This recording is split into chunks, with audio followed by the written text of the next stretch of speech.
Ini kami dengan segala keberadaan kami datang di hadapan Tuhan, memuji dan menyembah Tuhan. Dan biarlah Tuhan boleh ditinggikan, diagungkan melalui setiap pujian kami.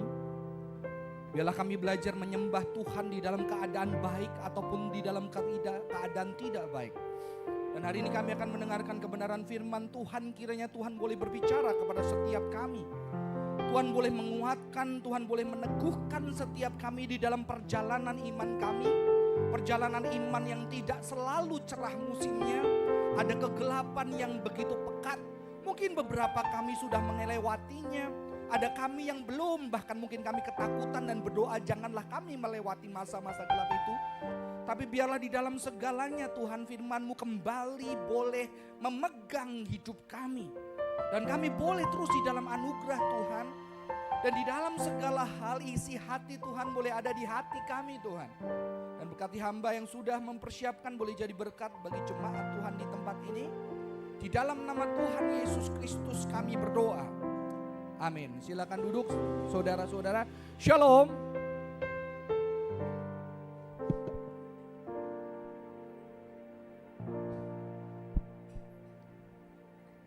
Kongsi facaya. Saya dari kecil karena di Jawa itu tidak mengenal Sinja, cuma tahu Sinja. Jadi saya mengalami Sinja yang tidak boleh sampai akhirnya Sinja hari libur karena satu presiden Indonesia boleh libur. Tapi ternyata saya tidak pernah kebagian angpau. Ya. Sejak kecil nggak pernah dapat angpau, baru setelah kuliah. Ya. Dan anehnya ya ini justru saya lagi deket sama seseorang ternyata mamanya ngasih angpau. Oh rasanya angpau pertama kayak gini saudara-saudara. Belum kebagian dapat angpau banyak, sekarang sudah bagi-bagi angpau ya. Yang mau menikah tahun ini atau tahun depan siap-siap ya. Saudara-saudara hari ini saya akan menyampaikan sebuah tema yang sebetulnya nggak cocok sama Sinja karena the absence of God. Ketiadaan Tuhan. Saya mengumpulkan beberapa ayat tapi saya tertarik dengan ayat yang dibaca teman saya yang kemarin. Yang berbicara tentang anxiety. Saya tertarik kembali membahas itu dari perspektif yang berbeda. Mazmur 88 saya akan bacakan buat kita ayat 1 sampai yang ke-7. Habis itu dilanjutkan ayat ke-19. Saya akan bacakan buat kita. Ya Tuhan Allah yang menyelamatkan aku. Siang hari aku berseru-seru, pada waktu malam aku masih di hadapan-Mu. Terjemahan yang Yahudi bilang menangis, berteriak, kencang menangis. Biarlah doaku sampai ke hadapan-Mu, arahkanlah telinga-Mu kepada teriakanku. Sebab jiwaku jenuh dengan malapetaka dan hidupku sudah dekat dunia orang mati. Bahasa Ibraninya Sheol, the valley of the dead. Aku dianggap sebagai orang yang turun ke liang kubur seperti laki-laki yang tidak berdaya. Aku dibuang di antara orang-orang mati seperti orang-orang yang terbunuh, terkapar dalam kubur. Mereka tidak lagi kau ingat, mereka terputus dari kuasa-Mu. Telah kau taruh aku dalam liang kubur yang paling bawah, di dalam kegelapan di tempat yang dalam. Ayat yang terakhir 19, sahabat dan temanku telah kau jauhkan dariku. Hanya kegelapanlah kenalanku. Saudara-saudara, saya sangat dekat dengan tema absence of God. Ya. Dan mungkin kalau relate beberapa waktu terakhir yang sangat menggerakkan saya adalah ketika waktu itu di ruangan ini terakhir kali Gaby pengumuman Sing News. Saya lihat nafasnya udah gak sehat ini. Lalu di ruangan itu setelah ibadah saya cek, saya tadi dengar kamu pengumuman tapi nafasmu sudah kayak berat banget. Saya rindu kamu ada di sini bareng sama kita. Kita pernah mimpi setelah kamu sembuh kita melayani bareng dengan kamu worship leader. Dan ternyata chat selanjutnya kok jangan kasih tahu siapa-siapa. Aku udah gak lama. Setelah itu saya berdoa, saya bilang aku mau telepon mau berdoa tapi ternyata Gaby buru-buru masuk ICU. Dan ketika itu pulang naik mobil bersama dengan anak, saya ingat anak saya bilang Gaby kata dokter udah gak ada harapan. Dan anak saya nangis bilang kenapa? Kenapa Tuhan gak dengar? Kenapa Tuhan gak sembuhkan? Kita sudah berdoa 2 tahun. Semua jalan sudah dibuka. Kenapa Tuhan gak dengar? Ini gak adil. Buat apa aku berdoa? Saya bisa berapologetik, tapi hari itu saya tidak mau berapologetik. Saya cuma diam dan bilang, Papa juga gak tahu karena Papa berharap dia sembuh. Saudara-saudara, teriakan anak saya menggores hati saya. Karena mungkin itu juga teriakan kita. Tapi setelah dewasa dan setelah terdidik dengan doktrin Kristen yang benar, bahwa Tuhan peduli dan Tuhan care di dalam setiap pergulatan manusia, kita mungkin tidak berani meneriakkan teriakan yang jujur dari hati. Karena kita memiliki spiritualitas yang opresif, yang terlalu menindas perasaan-perasaan kekecewaan, perasaan-perasaan tidak bisa terima banyak hal, sehingga kita menjadi sebuah orang Kristen yang terlalu banyak, kalau bahasa psikologinya, defense mechanism. Defense mechanism itu hati gak bisa terima. Oh gak apa-apa, Tuhan punya rencana. Oh gak apa-apa, gue harus terima. Mungkin karena ada rencana yang depan, kita selalu mencoba untuk merasionalisasi, percaya. Bahkan mungkin mengisi pikiran-pikiran kita dengan harapan yang I don't know apakah terjadi sama seperti kita. Dan saya tertarik, sebelum mempersiapkan ini saya post story, ada satu teman, seorang worship leader dari gereja lain bilang ini. Dan kalau mimpin WL, takut mengulang janjinya di Alkitab. Dalam batin, dalam hati ada yang berbisik. Jangan memberikan angin surga, belum tentu seperti itu. Teman saya WL, saudaranya kena cancer, dia hubungin semua hamba Tuhan, semua orang yang dikenal untuk terus berdoa, untuk terus meminta sama Tuhan, untuk meminta mujizat. Bukan orang karismatik, orang evangelical. Dia hubungi pendeta-pendeta terkenal, berdoa bareng, dan ternyata Tuhan panggil kakaknya. Dan ketika melihat ini, itulah saya percaya di sini juga ada orang-orang yang sudah kehilangan orang yang dicintai, dan saya tahu banyak tangisan, banyak doa yang akhirnya kita harus deal untuk sebuah jawaban yang tidak sesuai yang kita inginkan. Saya tidak akan fokus apakah Tuhan ada tidak ada, tapi saya fokus absence of God ini di dalam perspektif lain. Dan mengingatkan saya ketika mempersiapkan topik ini, doa seorang yang sangat saleh bernama Mother Teresa. Waktu saya menikah 2008, teman saya memberikan sebuah buku. Ternyata buku itu adalah surat-surat Teresa yang belum pernah diterbitkan. Udah diterjemahkan Gramedia beberapa tahun lalu, tapi sekarang sudah tidak ada. Ya. Dan di situ hadiah ulang tahun saya, dan saya tersentak dan tersentuh dengan sebuah bagian yang akan dibacakan oleh teman kita.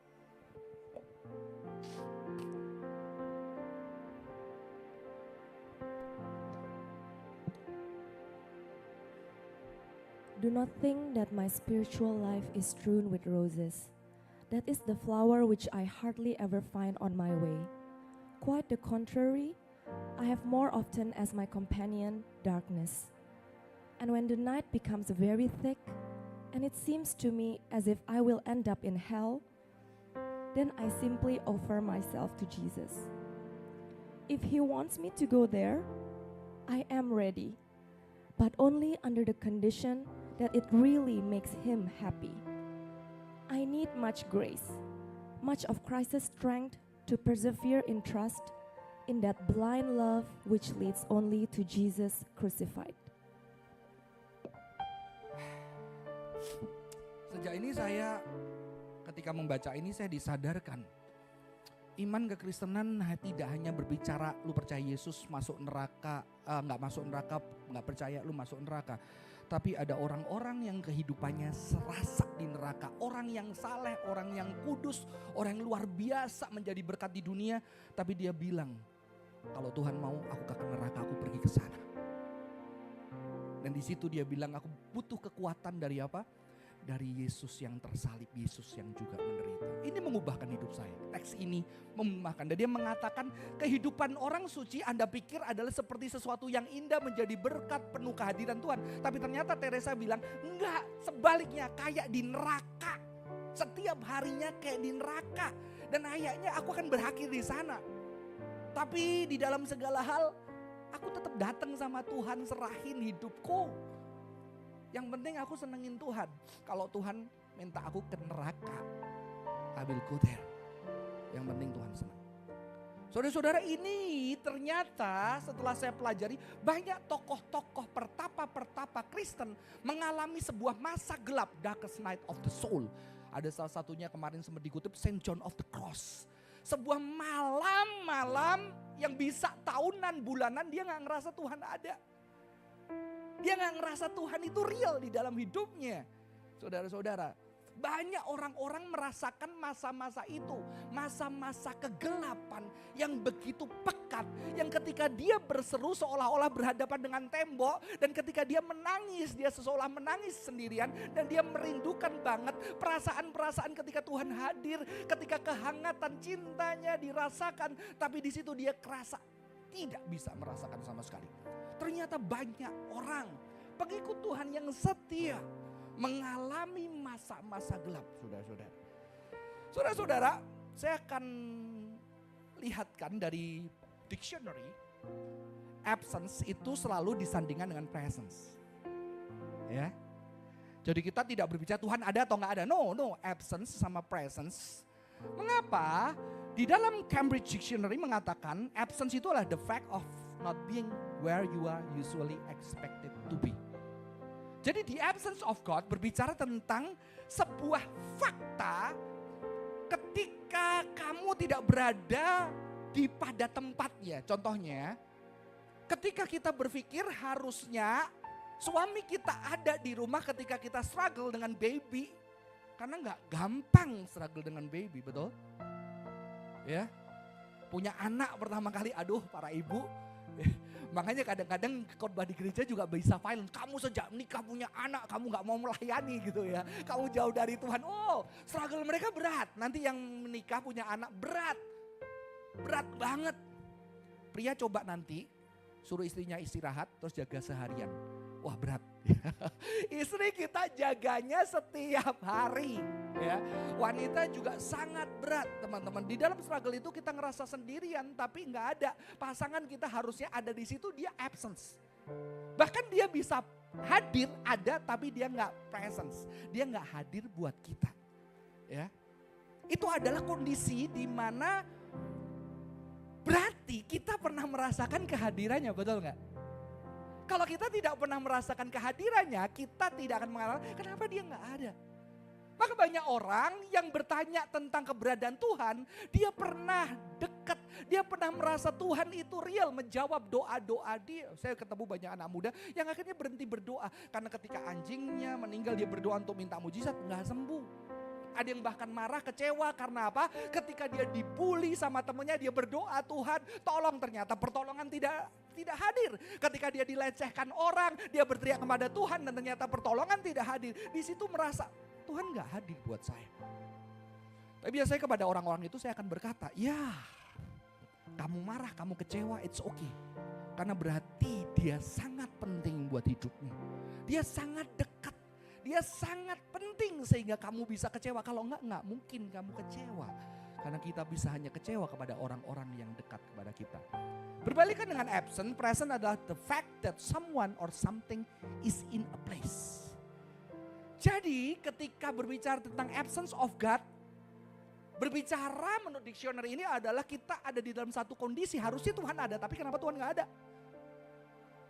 Ya. Beberapa tahun lalu kita ngadain film, muter film tentang dari buku Lee Strobel, aku lupa judulnya apa filmnya. Dan di situ diceritakan ada seorang wanita, suami istri ateis dan anaknya tersedak. Anaknya tersedak sebuah makanan dan akhirnya hampir mati. Tahu-tahu ada seorang Kristen, itu orang ateis. Orang Kristen ini dari kisah nyata. Orang Kristen langsung mendoakan, kebetulan dia perawat, dia tahu anak itu padahal dia sebetulnya tidak tergerak di restoran itu. Tahu-tahu dia anak itu tahun-tahun dibantu dan anak itu bisa hidup, maksudnya nggak jadi mati. Orang tuanya bilang, oh terima kasih ya. Orang Kristen ini bilang, oh aku tadi sebetulnya nggak mau ke restoran ini, tapi aku digerakkan ke sini dan ternyata Tuhan punya rencana buat anakmu. Profesornya marah. Jujur saya berpihak sama profesornya. Memang ada rencana Tuhan di dalam segala hal, tapi tidak semua orang mengalami privilege itu. Ada orang-orang yang berteriak, orang-orang berdoa, tapi Tuhan gak dengar. Dan bagaimana Injil, firman Tuhan mendekap orang-orang yang tidak terjawab. Yang ketika dia dilecehkan, dia berseru tolong. Tapi Tuhan diam. Tuhan absent. Harusnya dia ada. Saudara-saudara, absent ini saya maknai sebagai sebuah darkness. Ya. Karena ada seorang teolog yang mengatakan, what is darkness? Darkness is the absence of light. Kegelapan ada ketiadaan terang. Jadi kegelapan itu gak eksis, kegelapan itu gak ada. Kegelapan itu ada ketika terangnya pergi.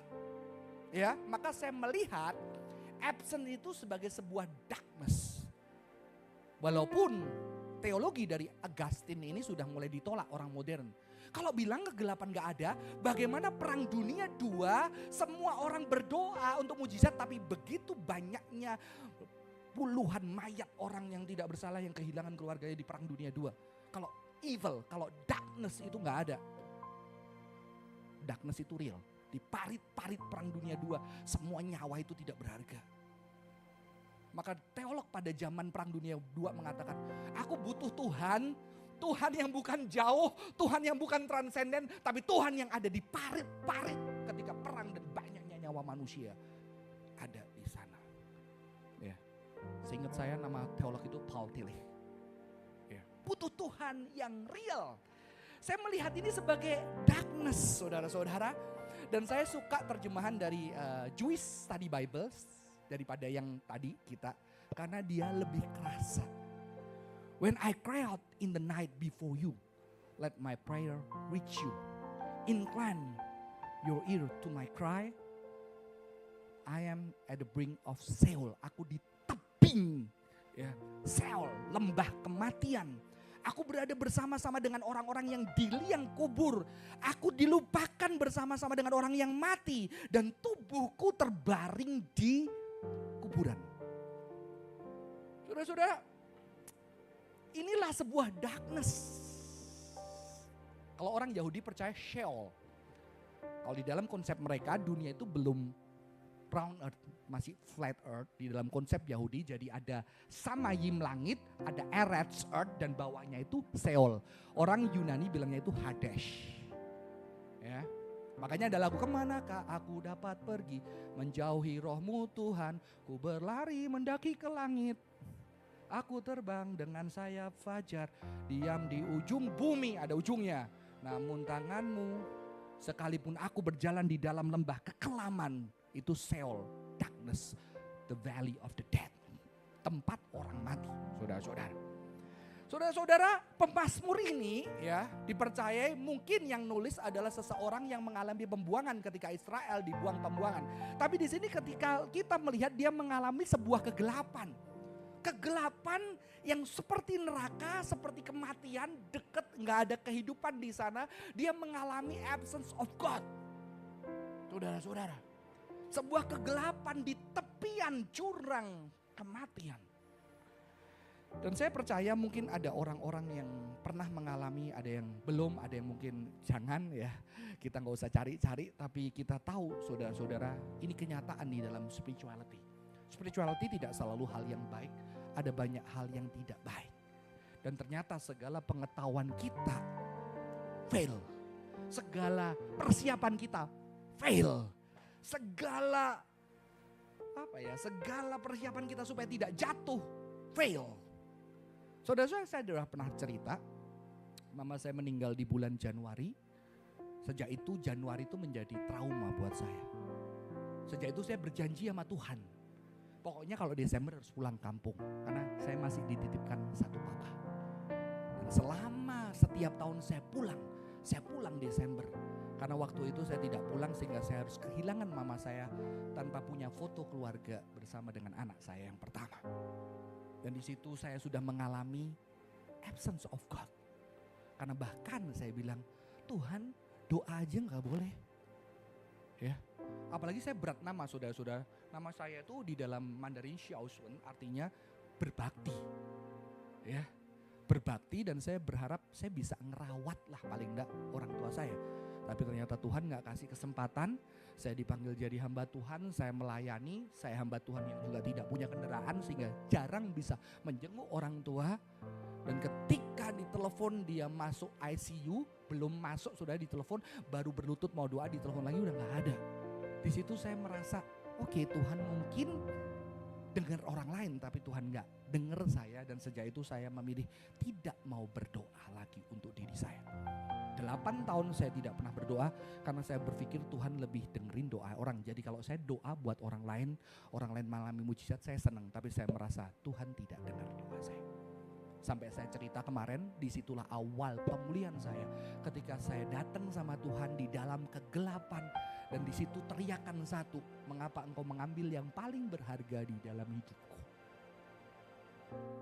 Tapi disitulah awal saya berjumpa Tuhan di dalam kegelapan, di dalam kediaman keheningan, di dalam ketidakterjawaban masalah kehidupan. Tapi setelah itu saya planning saudara-saudara. Setiap Desember pulang. Udah 9 tahun saudara-saudara saya pulang. Dan tahu-tahu ada undangan, udah kali ini harus khotbah di satu retreat sekolah di Medan. Dan saya udah iyakan dan saya bilang papa saya, Pak, aku udah pulang 9 tahun ini aku gak pulang. Karena 9 tahun papa saya tetap hidup gitu kan. Ternyata saudara-saudara saya udah bilang, saya udah pamit, aku kali ini gak pulang ya. Pagi saya angkat koper mau berangkat ke bandara, ada SMS.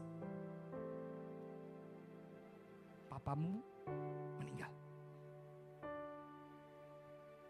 Gak bisa nangis karena bingung. Langsung cari pengganti khotbah karena besok udah retreat. Puji Tuhan, teman kita Esra yang di GKY Bali bantuin saya. Sepanjang jalan saya gak bisa nangis. Saya jalan baru adik saya tiba dulu dan dia kirim foto. Dan saya merasa Tuhan bermain.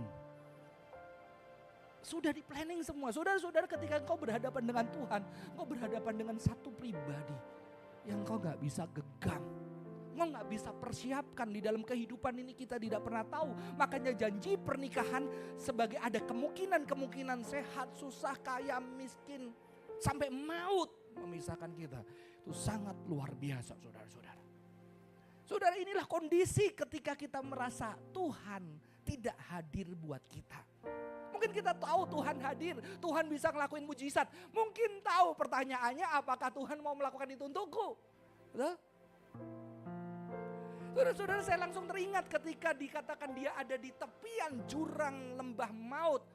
Saya keinget Gaby gambar ini. Waktu habis ngobrol sama saya, Gab, kalau berjuang sama Tuhan, lu nari. Jangan ngotot, jangan paksa. Tuhan gak bisa dipaksa, lu nari. Akhirnya Gaby semalam gambar lukisan ini. The Dancing with God at the Edge of the Cliff. Kan dia ngerasa besok gue bisa hidup, besoknya gue bisa mati saudara-saudara. Ya. Dan disitulah ternyata Gaby juga mengalami satu masa. Gak bisa ngerasain Tuhan. Gak bisa ngerasain Tuhan. Rasanya Tuhan gak ada. Saudara, dia berjuang luar biasa melalui herbal. Saya ingat sendiri retreat dia pengen ikut, dia ikut di bawah gak bisa naik tangga. Saya lihat papanya ngangkat dia 15 menit untuk naik mobil. Saya berdoa, Tuhan sembuhkan. Dan dia ngomong, aku ngerasa Tuhan gak ada. Dan di situ dia menciptakan sebuah lagu. diminta Mai menyanyikan lagu ini. Boleh diputarkan Jos? Kita mau dengerin ya. Tuhan Yesus, di manakah Engkau? Hadirlah, hadirlah, jamahlah, pegang tanganku, beri damai di hatiku. Tuhan Yesus, Kau hadir di sini, di dalam hatiku. Jamahlah, pegang tanganku, beri damai di hatiku. Aku tak tahu kan apa yang terjadi di depan mataku. Aku tak tahu kan arah yang ku tuju. Yang ku tahu Kau di dalamku.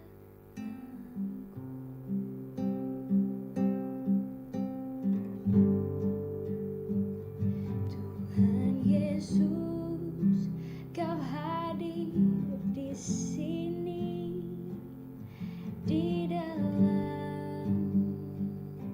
hatiku. Oh, jamahlah, pegang tanganku, beri damai di hatiku. Aku tak tahu kan maksud yang Kau tuju di dalam hidupku. Aku tahu ku hanya manusia yang berserah kepadamu.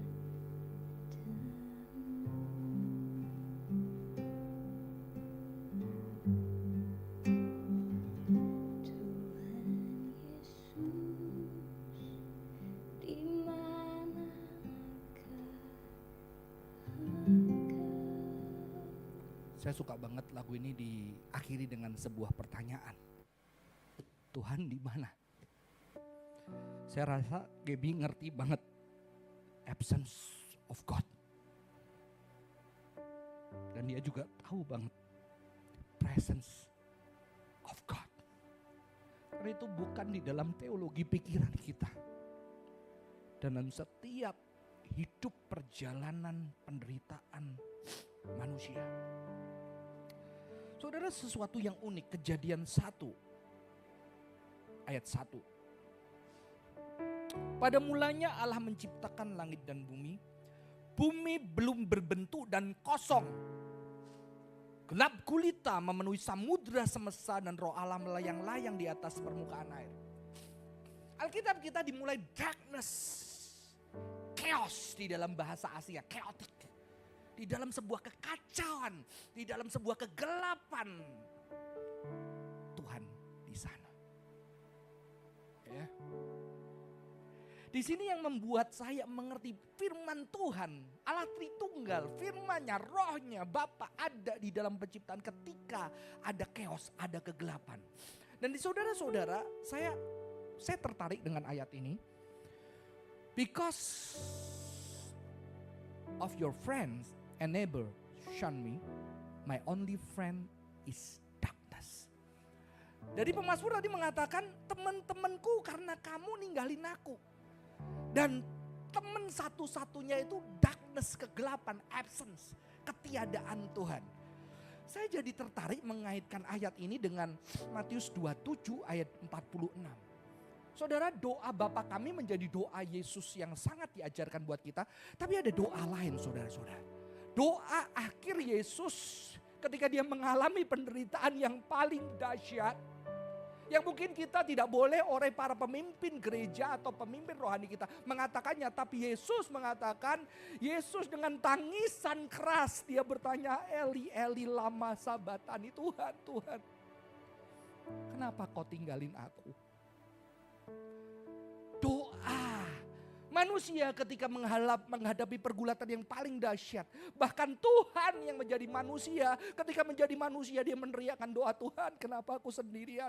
Kenapa kegelapan Tuhan? Kenapa aku ditinggalin? Jangan-jangan ini adalah doa tersakral. Yang harusnya kita ketika bergulat sungguh-sungguh dengan kehidupan. Kita mencintai sungguh-sungguh orang di sekitar kita. Kita pernah memanjatkan doa. Sayangnya spiritualitas Kristen kurang memberi ruang untuk segala kejujuran, perasaan, kekecewaan, kemarahan. Rasanya ada Tuhan. Dan saudara tahu Yesus juga sendirian, dia ditinggalkan keluarganya, dia ditinggalkan sahabat-sahabatnya. Jangan-jangan kita bisa melihat Mazmur itu terwujud sepenuhnya. Penderitaan manusia yang tidak terjawab, yaitu di dalam pribadi Kristus. Dan ternyata di peristiwa penyalipan itu dikatakan, dan kegelapan itu memenuhi seluruh tempat ini. Saudara-saudara, saya melihat apa? Justru di dalam kegelapan yang paling pekat, kegelapan yang paling dahsyat, terang Tuhan bercahaya secara luar biasa. Justru di dalam penderitaan yang paling dalam, kasih Tuhan dirasakan begitu luar biasa. Kita tidak cari-cari kegelapan. Kita tidak cari-cari masalah, tapi bukankah itu ada di dalam kehidupan kita? Saudara-saudara yang punya keluarga, yang pernah ditinggalkan, yang disayangin. Berapa banyaknya harapan ketika kehilangan orang dicintai. Yang bahkan ketika ada orang tua kita atau saudara kita yang dipeti mati, kita masih berharap supaya ada kan peristiwa mati suri, dia mengetok peti itu dan paling gak bisa hidup lagi. Ada harapan-harapan itu di dalam orang yang berduka.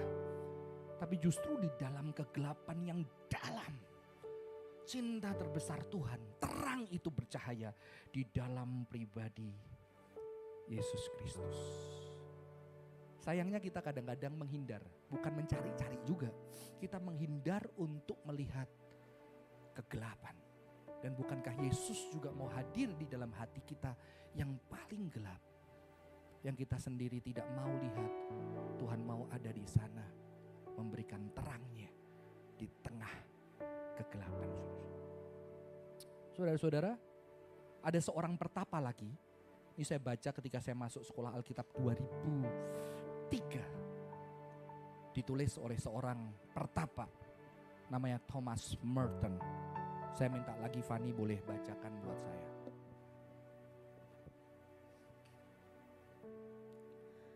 Your brightness is my darkness. I know nothing of you, and by myself, I cannot even imagine how to go about knowing you. If I imagine you, I am mistaken. If I understand you, I am deluded. If I am conscious and certain I know you, I am crazy. The darkness is enough. Thank you, kalau yang baca Fanny enak ya. Saudara, ini menyentuh saya. The darkness is enough. Your brightness is my darkness. Kalau saudara belajar spirituality, ada dua spirituality. Spiritualitas gelap dan spiritualitas terang.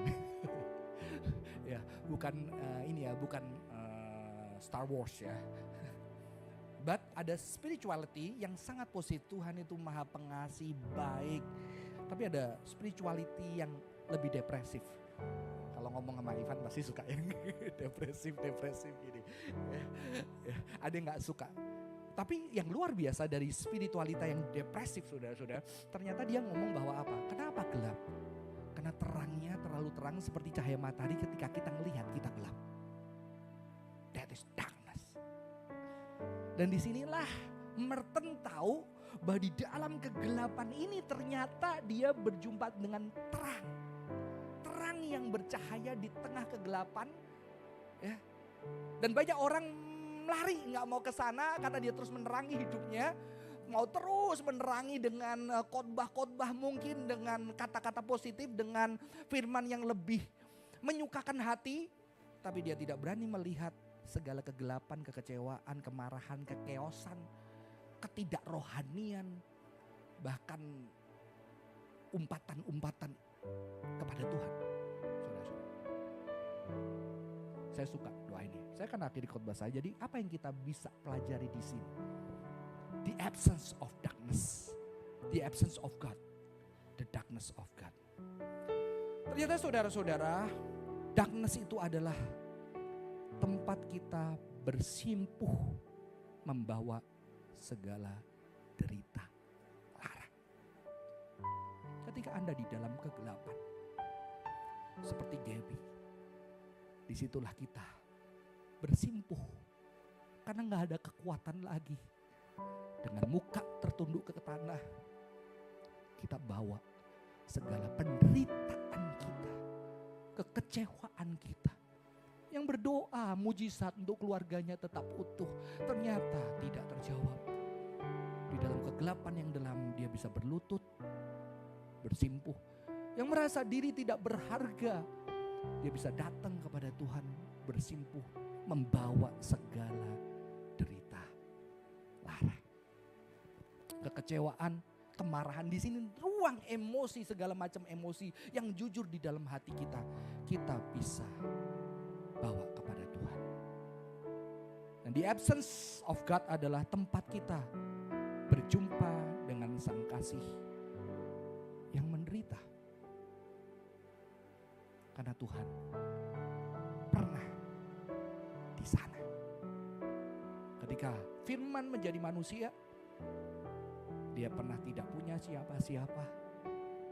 Dan dia tergantung di atas kayu salib di dalam penderitaan yang paling dalam. Dan disitulah kita berjumpa Sang Kasih yang menderita. Saudara-saudara, darkness juga apa? Tempat misteri cinta yang terbesar itu nyata. Karena cinta yang terbesar dinyatakan di dalam kegelapan malam. Di dalam kegelapan malam, di dalam penderitaan yang terpedih. Misteri cinta Allah di dalam Yesus Kristus ada di sana. Dan tidak hanya itu, darkness juga sebuah panggilan bagi kita untuk hadir menyatakan cintanya. Di kekecewaan saya terhadap Tuhan menjadi sebuah ruang perjumpaan, saya bisa menemani teman-teman yang kecewa, yang bertanya. Saya bisa mendengar umpatan-umpatan mereka, kemarahan, kesedihan, dan tangisan mereka terhadap Tuhan dan setiap hal yang buruk yang mereka alami. Saya bisa duduk tanpa banyak bicara, tanpa penghakiman, dan menangis bersama dengan mereka. Karena saya tahu rasanya walaupun beda ketika doa-doa itu tidak terjawab. Ketika yang kita cinta itu dipanggil Tuhan.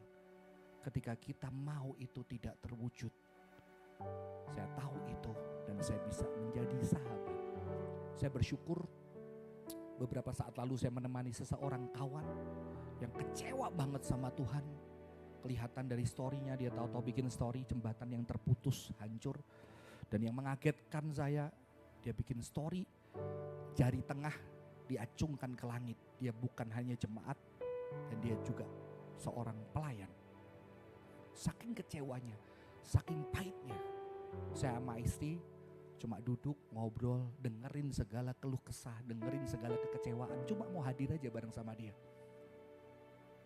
Dan ternyata 2 minggu lalu dia telepon, aku sekarang sudah gak marah lagi. Tuhan baik. Tuhan baik. Kita seperti anak-anak yang kadang-kadang marah dengan orang cinta dia, tapi juga kadang-kadang kita berterima kasih karena kebaikan dia. Saudara-saudara, biarlah ini boleh menjadi panggilan kita di absence of God. Biarlah kita boleh bersimpuh membawa derita lara kita. Karena Tuhan mendekap, karena Tuhan tahu. Bahkan Yesus pernah membawa deritanya.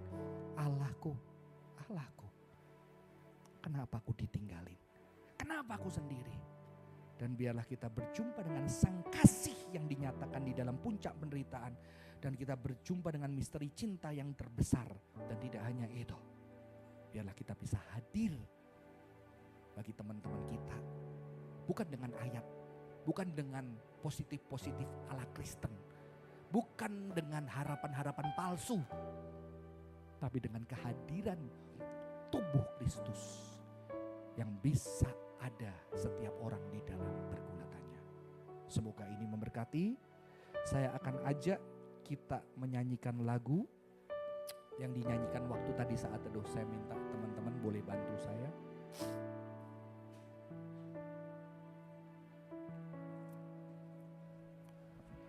Kita bisa nyanyi bersama-sama.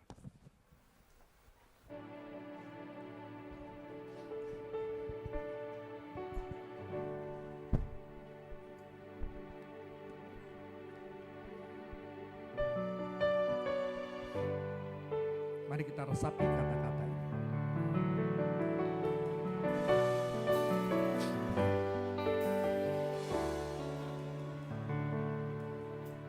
Jujur karena ku tak sanggup hadapi semua bebanku, menantikan jawaban, menolak untuk menyerah. Kau Tuhan yang sanggup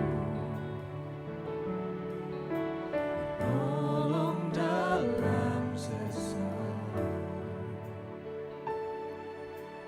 Namun meskipun kau belum, kan tetap menyembahmu. Ku kan bernyanyi sampai jiwaku percaya, sampai hatiku berdebar.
Mari kita tundukkan kepala di dalam doa.